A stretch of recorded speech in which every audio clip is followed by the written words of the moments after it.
TET నిబంధనలతో టీచర్లు ఇబ్బందులు పడుతున్నారంటూ fire అయ్యారు జగన్. అయినా ప్రభుత్వం పట్టించుకోవడం లేదని మండిపడ్డారాయన. 1,00,000 మందికి పైగా టీచర్లు ఇబ్బంది పడుతున్నారని చెప్పారు.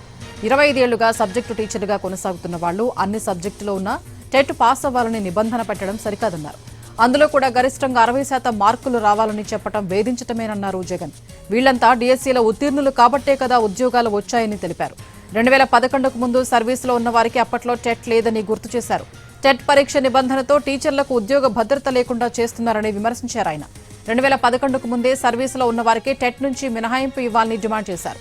ఈ మేరకు రాష్ట్ర ప్రభుత్వం కేంద్రంపై ఒత్తిడి తీసుకురావాలని కోరారు జగన్.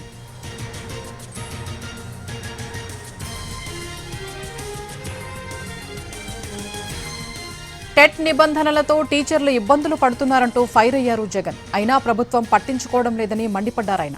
1,00,000 మందికి పైగా టీచర్లు ఇబ్బంది పడుతున్నారని చెప్పారు.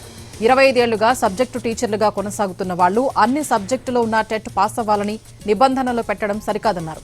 అందులో కూడా గరిష్టంగా 60% మార్కులు రావాలని చెప్పడం వేధించటమేనన్నారు జగన్. వీళ్లంతా డిఎస్సీలో ఉత్తీర్ణులు కాబట్టే కదా ఉద్యోగాలు వచ్చాయని తెలిపారు. 2011కు ముందు సర్వీసులో ఉన్న వారికి అప్పట్లో టెట్ లేదని గుర్తు చేశారు. టెట్ పరీక్ష నిబంధనతో టీచర్లకు ఉద్యోగ భద్రత లేకుండా చేస్తున్నారని విమర్శించారు ఆయన.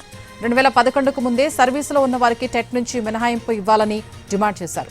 ఈ మేరకు రాష్ట్ర ప్రభుత్వం కేంద్రంపై ఒత్తిడి తీసుకురావాలని కోరారు జగన్.